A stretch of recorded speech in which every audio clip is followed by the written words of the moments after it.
미나리연의 미디어 탈곡기 959회 방송 시작하겠습니다. 네, 안녕하세요. 언론 권력을 감시하는 시민단체 민주언론시민연합, 저는 미디어 교육팀 활동가 김나래입니다. 네, 사무차장 신미입니다. 안녕하세요. 안녕하세요. 월요일입니다. 오늘은 오랜만에 MBN과 방송통신위원회 좀 얘기를 하려고 우리 신미 사무처장님과 함께 하는데요. 2020년 작년 10월 MBN은 방송통신위원회로부터 6개월 유예기간 둔 6개월 업무정지 처분을 받았었죠. 이거 저희가 간단하게 복귀해볼까요? 워낙 많이 말씀드렸어서 이 MBN이 6개월 업무정지 처분 받은 거 간단하게 복귀해서 말씀을 드려보자면 MBN의 불법이 드러났기 때문인데요. 2011년 종합편성 채널 최초 승인 당시부터 MBN이 일정 자본금을 맞추지 못해서 회사 직원들의 이 주식을 사들이는 차명 주식을 발행했고, 이것부터 위법이었죠. 그리고 이후에 불법을 계속해서 진행해 왔던 게 이 사실을 숨기기 위해서 분식 회계를 꾸준하게 진행했고, 그런데 이제 2014년, 2017년 재승인을 계속해서 받아왔었고 한데, 이제 이후에 이 불법 상황이 들어가고 나서 2020년 재판에서 유죄 판결을 받았습니다. MBN 법인은 벌금 2억 원 받았고, 부회장이랑 대표 그리고 장대환 매경 미디어그룹 회장, 아들 장승준 대표는 각각 징역과 집행유예 그리고 벌금 등의 처분을 받았었는데요. 실은 이 얘기를 제가 간단하게 복귀해드렸습니다만, 그 당시에도 저희가 방통위의 이 6개월 유예기간 둔 6개월 업무정지 처분은 너무 솜방망이 처분이다. 승인 취소로 가야 한다라고 여러 차례 말씀을 드렸었어요. 그런데도 MBN이 이번에 부당하다라고 하면서 취소 소송을 낸 거란 말이에요. 네. 그러면은 이 소송은 왜 냈는지. 이번에 MBN이 낸 거는 이제 소송 두 가지인데, 네. 하나는 방송통신위원회에서 이제 6개월 유예 조건이지만 6개월간 전체 방송을 중지하라, 정지하라, 네. 이렇게 이제 처분을 내렸는데, 그렇게 되면 이제 방송을 6개월 못 하잖아요. 네. 네. 그거에 대해서 방송을 계속 하기 위해서는 방송통신위원회가 행정처분한 거를 일단 중지해달라, 집행을. 그러니까 집행정지 가처분 신청. 집행정지 가처분? 네.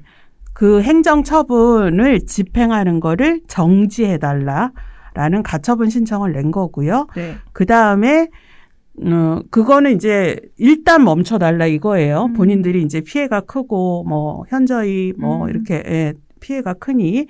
그리고 행정처분한 것에 대해서는 이게 이제 본인들로서는 부당하다. 이렇게 너무 과하게 징계를 받았다. 이거를 취소해달라. 라는 취소 소송도 함께 냈죠.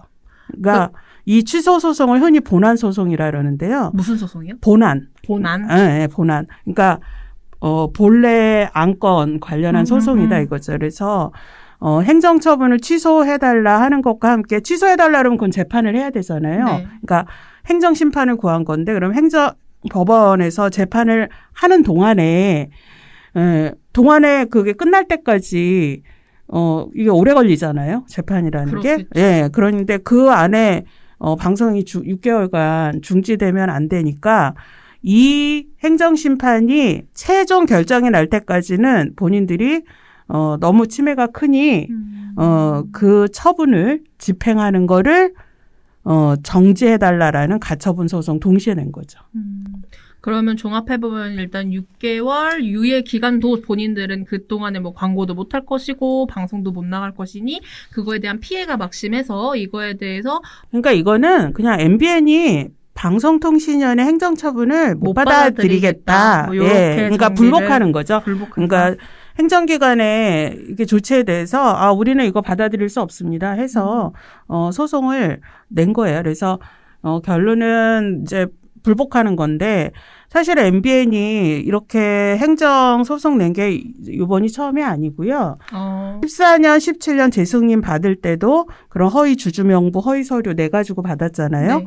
근데 그 2017년 때 또 어떤 재승인 과정에서 방송통신위원회가 지적을 했냐면, 사회이사제를 사회이사라 함은 그 소유와 이제 특히 언론사 같은 경우는 소유와 경영의 분리가 돼서 방송의 독립성 확보하는 게 중요하니까 그런 거를 제대로 들여다볼 수 있는 사회이사, 내부 주주나 이런 데서 좀 자유로운 독립된 사회이사제 도입을 꼭 하라. 네, 이게 방송의 독립성을 지키는 데 있어서 중요한 요건 중에 하나인데 그걸 안 지키고 있었어요, MBN이. 그래서 2017년 재승인을 하면서도 그 재승인 자체도 위법하게 된 거지만 사회이사제를 보완을 하라. 새로 선임해라. 그 주주나 MBN의 대주주인 매일경제와 관련 없는 사람으로 해라. 그리고 방송의 전문성을 갖춘 사람으로 해라. 이렇게 했는데 그거를 하지 않으니까 시정 조치를 하거든요. 방송통신위원회가. 근데 그 시정 조치에 대해서도 행정소송을 했어요. 이거 처음이 아니다. 이거. 네, 2017년에도 했고 그다음에 요번에 또 왜 10월에 행정처분 하고 나서 11월에 재승인 또 심사 받았잖아요.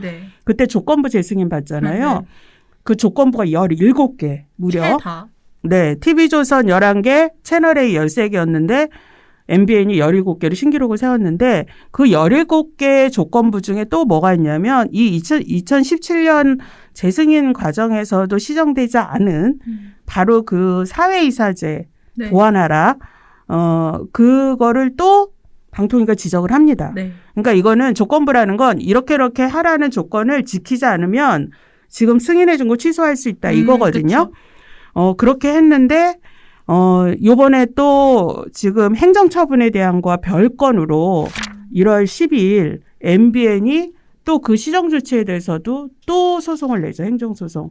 그러니까 그거는 결론은 뭐냐면 방송통신위원회가 계속 사회이사 방송의 전문성을 갖고 그다음에 MBN의 경영에 대해서 균형 있게 내부를 감시 견제할 수 있는 사회이사제 도입하라 하는데 그거 못하겠다는 거거든요.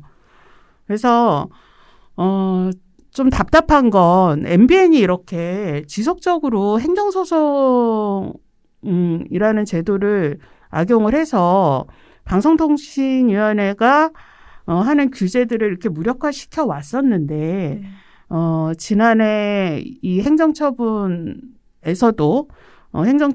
저희가 솜방망이 징계다 규제다 여러 있었지만 사실은 승인 취소를 했어도 MBN은 소송을 하는 게 당연히 수순이 예정돼 있었죠. 네, 그래서 이거 관련해가지고 말씀하신 것처럼 저희는 다 예측을 했잖아요. 위널련 내에서는 이제 분명히 MBN이 이런 행정소송을 낼 것이다 예측을 했는데 그럼 이제 궁금증이 드는 거죠.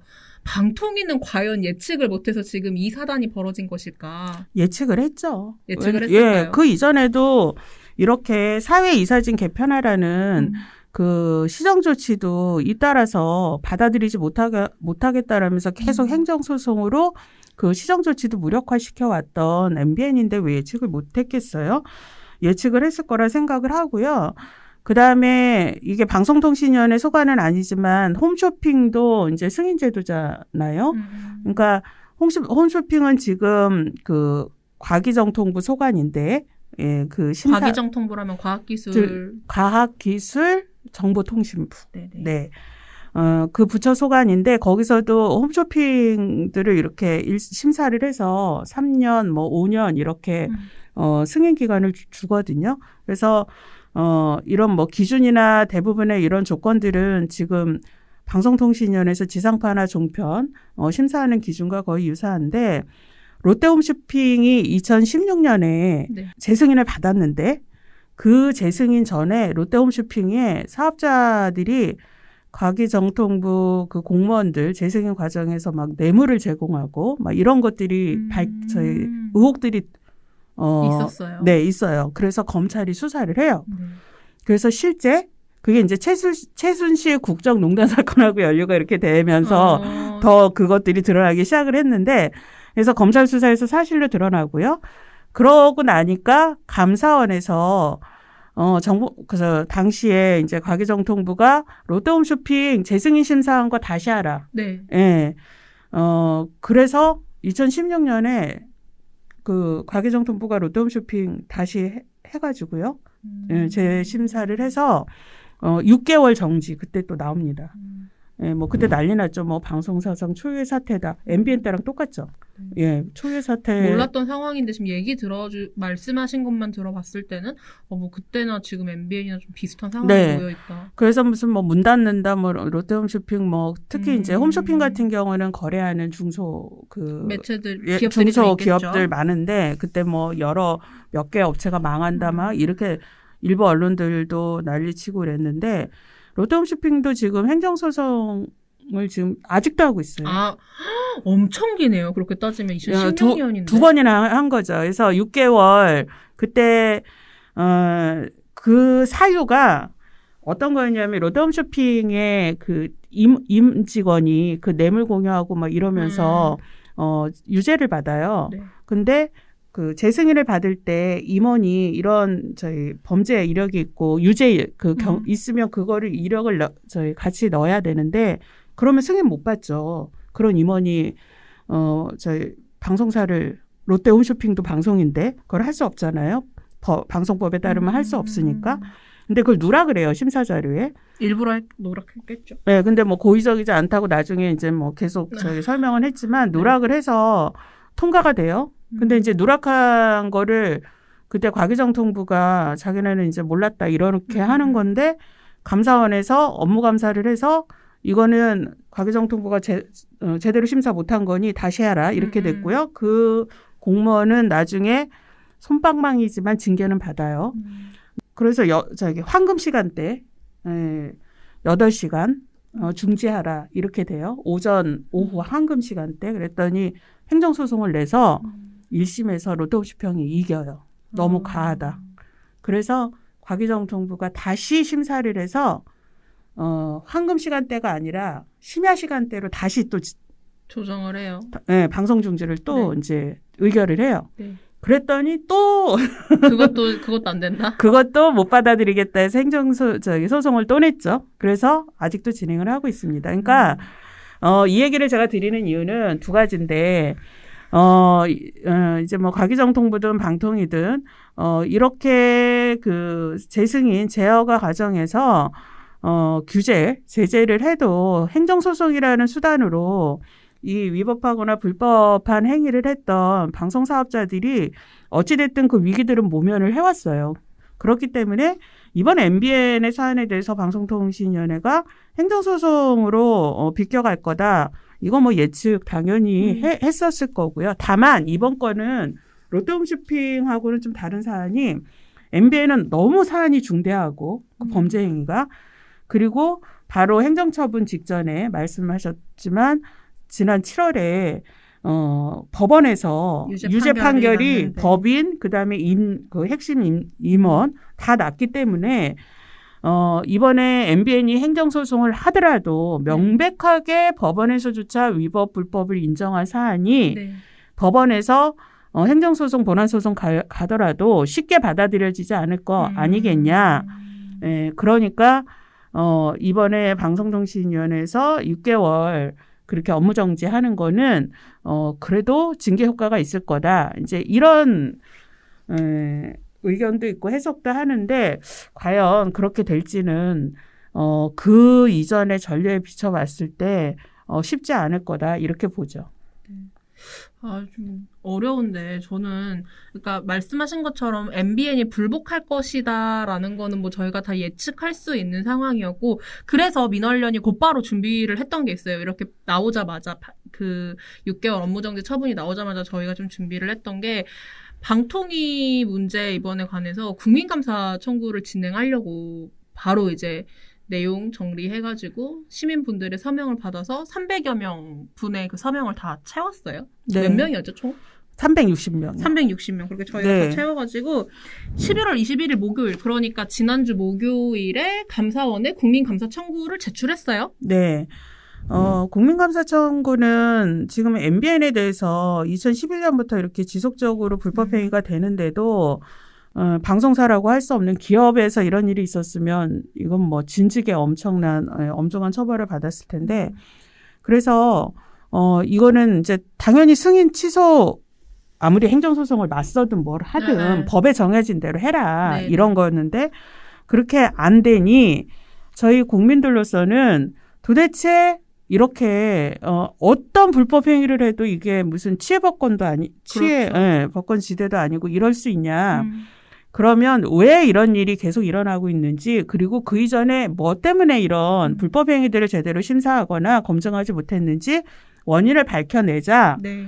그래서 저희가 이제 국민감사 청구라는 마지막 수단을 생각하게 된 거였고요. 그다음에 이제 말씀하신 대로 요건이 300명 이상의 이제 시민들이 서명을 해주셔야 제출 요건이 되니 300명을 모았고, 이 MBN이 행정처분을 받고 이제 90일 이내에 네. 그 청구를 하려면 90일 이내에 해야 돼요. 그래서 이거 약간 비하했는데 네. 맨날 알아보시잖아요. 이거 냈는지 안 냈는지 딱 하루 빼놓고 안 했는데 그날 냈다고. 예, 그렇죠. 저희가 맨날 이제 왜냐하면 90일 이내에 해야 되니까 네. 1월에는 해야 된단 말이에요. 네. 그래서 저희가 12월부터 계속 매일 알아본 거죠. 냈냐? 이렇게 알아봤는데 그날 14일 날 냈더라고요. 12월 14일? 1월 14일. 1월 14일 날 냈는데 저희가 14일하고 15일 그게 목금인데 네. 그때 한번 전화 안 했었어요. 근데 딱 그때 냈더라고요. 그래서 저희가 국민감사 청구를 이제 MBN이 분명히 행정소송 할 거기 때문에 네. 그에 맞춰서 바로 내야 네. 이 기회에 그래도 국민들에게 MBN 어떤 것도 지금 수용하지 않습니다. 또 이것조차도 불복해서 진짜 적반하장이 따로 없잖아요. 네. 승인 취소 당했어야 되는 방송사가 지금 방송통신위원회가 여러 감경의 이유, 법에는 없지만 감경의 이유로 정말 물에 빠진 거를 살려줬더니 이제 와서 보따리 내놓으라 하는 거보다도 더하게 그렇죠. 방송통신위원회 상대로 이제 행정소송, 그다음 집행정지 가처분 신청, 심지어 2017년 그 사회이사진 개편하라는 것도 행정소송 또 그것도 별도로 내고 이러고 있었다는 거죠. 그래서 저희가 이제 국민감사 청구를 지난주에 이제 21일 저희가 감사원 앞에 가서 기자회견을 열고 국민감사 청구서를 제출을 했습니다. 네, 저 그럼 이거 궁금한 게 민원련이 이제 국민감사 청구를 해달라라고 냈어요. 그러면은 감사원이 오케이 하겠어라고 받아들여요. 그렇게 가정을 해봐요. 근데 그렇게 가정을 해봤을 때 이렇게 감사를 해가지고 진짜 문제가 있다라고 판단이 감사원이 해요. 그러면은 감사원이 방통위한테 너네 판단 잘못했으니까 다시 회의해가지고 다시 의결을 내려 이런 방향으로 갈 수 있는 거죠. 그렇죠. 일단은 감사원이 민원연이 낸 국민감사 청구를 받아들여야 돼요. 인용. 근데 다 안 받아들이죠. 왜냐하면 감사 청구가 얼마나 많이 들어오겠어요? 그렇죠. 네. 그게 이제 요건이 되는지 정말 적법하게 청구 기준이 되는지 이런 걸 다 살펴볼 텐데 이렇게 중대한 사안을 당연히 감사원이 감사해야 된다고 저희는 생각하고요. 그럼요. 특히나 이렇게 국가기관인 방송통신위원회가 지금 10년 넘게 제대로 역할을 못하고 있고 그 문제가 있었다는 건 이미 다 드러났잖아요. 네. 그거를 방송통신위원회 스스로 네. 그 내부의 문제점들을 바로잡고 네. 방송통신위원회가 제 역할을 한다면 이렇게 감사까지 안 해도 되겠지만 안 되고 있으니 해달라는 거고. 그렇게 저희가 이제 진행해보는 거를 유추할 수 있는데, 하나 더 궁금한 게, 그러면 만약에 감사원이 아까 말한 것처럼 민원련 우리가 보낸 국민감사 청구의 내용을 받아들여요. 그렇게 받아들여가지고 감사에 들어간다고 가정을 하면은 그 감사원의 감사도 진행이 되면서 MBN의 행정소송도 함께 진행이 되는 거예요? 아니면 MBN의 행정소송은 잠깐 멈추고 그 감사원은 아니요, 이거는 별개예요. 아예 별개예요? 예, 행정소송은 행정소송대로 법원에서 진행하는 거고요. 네네. 민원연이 낸 국민감사 청구에 대해서 감사원이 청구를 인용할지 말지, 네. 그리고 감사를 할지 말지, 감사를 언제 할지, 네. 또 감사의 대상을 어떻게 정할지는 감사원의 판단이에요. 완전 투트랙으로 가는 거네요. 네. 그렇게 정리를 해볼 수 있을 것 같고, 그러면 뭐가 먼저 결론이 날지도 지금은 전혀 예측할 수가 없는 상황인 거네요. 그렇죠. 그러니까 사실 감사원이 이번의 사안에 대해서 이게 중대하다, 엄중하다 이렇게 해서 빨리 이거를 감사를 해야겠다 이러면은 지금 행정심판 소송 네. 그거는 상당히 오래 걸려요. 그러니까 그러기 때문에 저기 롯데홈쇼핑 2016년 지금 5년째 하고 있잖아요. 네, 보셔서 알지만 그래서 오래 걸리기 때문에 감사원이 제 속도와 제 판단만 해준다면 더 빠를 수 있다 이렇게 생각을 하는데 그렇게 되기를 저희는 희망하고요. 그렇죠. 그렇게 희망하고 있고. 근데 뭐 이거 마지막 질문입니다만 저는 이번에 뭐 저희 국민감사 청구를 진행하면서 결론적으로는 이게 방통위가 MBN에 관련해서 너무 잘못된 결정을 내렸으니 제대로 된 결정을 다시 내릴 수 있도록 감사원에서 우리의 국민감사 청구를 받아들이고 이제 방통위에 대해서 좀 검사를 해달라 뭐 이렇게 저희가 요청을 드렸던 것인데 근데 민원에서 저희가 워낙 여러 차례 말씀을 드렸습니다만 방통위 잘못이 이번 한 번이 아니잖아요. 너무 그동안 수많은 잘못을 해왔는데 그 감사원 청구를 통해서 방통위가 과연 근본적으로 방통의 시스템이라든지 징계 처분 뭐 문제 같은 게 변할 수 있을 것인가 이거에 대해서는 좀 의문이 있단 말이죠. 그러니까 방송통신위원회가 여러 번 잘못을 했다. 이제 이런 표현도 맞기는 한데 사실은 이번 2020년 같은 경우는 이제 판단의 기준이 그러니까 징계 수위가 우리 이제 민원연든 시민사회에서 국민들이 바라는 눈높이와 맞지 않았던 거고요. 네. 2011년 이명박 정부 때 그 최시중 위원장이 있던 방송통신위원회는 명백하게 해야 될 역할을 못한 거고요. 그 당시에 왜 검증 저희 명부만 확인했어도 되는 그런 단순한 것조차 못했는지. 근데 당시에는 이명박 정부가 종편을 설립을 해서 이 종편도 그때 저희 이른바 국회에서 날치기 통과했잖아요. 네, 기억이 나요. 예, 그래서 위헌 날치기 위헌 미디어법이라 이렇게 비판을 받았는데 아마 어떻게 해서라도 종편 설립을 해주려고 했던 정권이었고 방송통신위원회였기 때문에 이거를 그렇게 열심히 심사를 하고 검증을 하고 할 의지도 없었을 거다라고 생각하는데 어쨌든 그런 고의성과 의도성이 있는지 2011년 그 최초 승인 당시 거는 정말 엄중하게 한번 제대로 살펴봐야 된다 생각하고요. 네. 그다음에 2014년은 이제 박근혜 정부 어둡다, 어두워. 네, 박근혜 정부 때 방송통신위원회인데 그때 이명박 정부에서 온갖 특혜로 종편을 정말 먹여 살려줬던 그 정권이거든요. 그때 이렇게 뭐 그 당시에 방송통신위원회가 제 역할을 했겠습니까? 오히려 최시중 방송통신위원회 2014년 박근혜 정부 방송통신위원회는 저희가 다 아시다시피 얼마나 방송사들 공영방송 중심으로 탄압하고 탄압의 앞에 섰던 그런 주범들이었고요.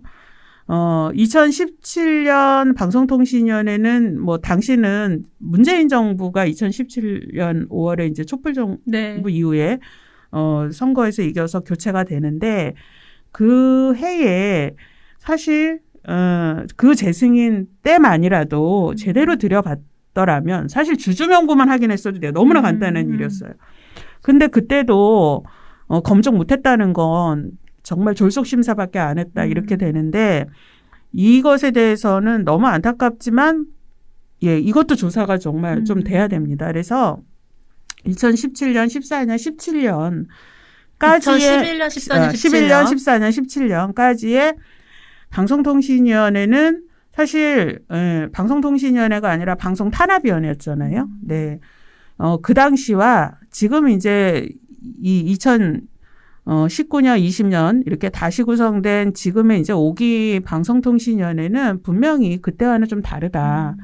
그러나 2020년에 이제 행정처분이나 재승인 과정에서 우리는 그 이전의 방송통신위원회는 기대도 할 수 없었지만 이제 새로 문재인 정부 하에서 구성된 시민들이 방송통신위원회가 정상화되고 제 역할을 하기를 바라는 그런 방송통신위원회라면 기존의 그 위원회 때 잘못했던 것들을 좀 바로잡고 제 역할을 좀 했으면 하는 바람이 컸죠. 근데 이제 그거는 이제 예를 들면 이제 종편, 그 문제 많은 종편들에 대해서 법과 기준에 따라 엄정한 그 심사와 검증을 해줄 것, 또 그에 맞는 제재를 해줄 것, 규제를 해줄 것 이런 거였는데 물론 저희 민원연에서는 저희 요구와 기대에는 미치지 못했지만 이런 과정을 통해서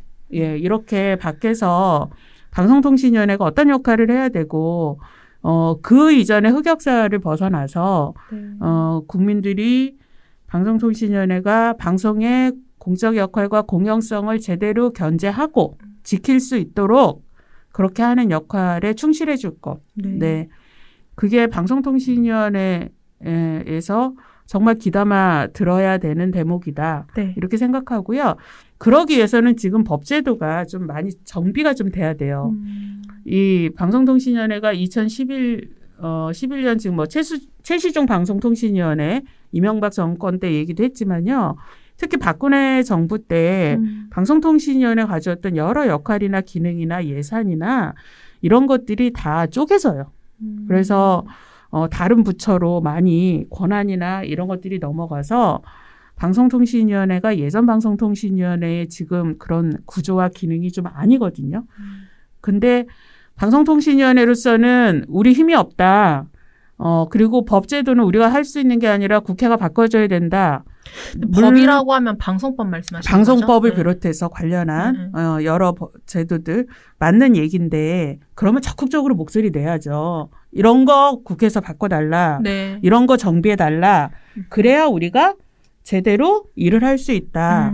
네, 그래서 그런 목소리 적극 내면서 못하는 거는 왜 못하는지 또 안 되는 건 왜 안 되는지를 국민들에게 솔직히 밝힌다면 혼자서 어느 정부 기관이 혼자서 다 할 수 없거든요. 그렇기 때문에 입법부의 역할도 있고 행정부의 역할도 있고요.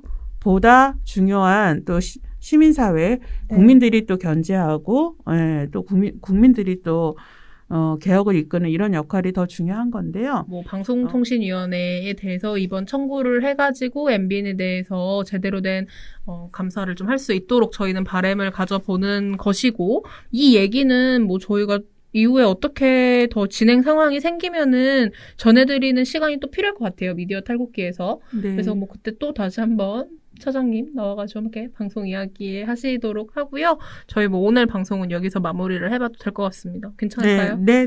네, 그러면 오늘 저희 방송은 여기서 마무리하도록 하고 수요일에는 박채린 활동과 같이 이재용 얘기할 거거든요. 삼성 이재용 파기환송심 징역 선고 그 얘기를 할 테니 그날도 많이들 들으러 와주시면 좋겠습니다. 오늘 방송은 여기서 마무리할게요. 민원련의 미디어 탈곡기는 내일도 열심히 털어드리겠습니다. 탈탈탈 안녕. 민원련의 미디어 탈곡기 959회 방송 시작하겠습니다. 오! 네. 언론 권력을 감시하는 시민단체 민주언론시민연합. 저는 미디어 교육팀 활동가. 아니, 처장님 때문에 지금 정신이. 자, 한 번만 다시 할게요. 왜요? 처음부터. 아니, 이게 너무 제 정신을 빼놨어요. 민원련의 미디어 탈곡기는 오늘도 내일도 열심히 털어드리겠습니다.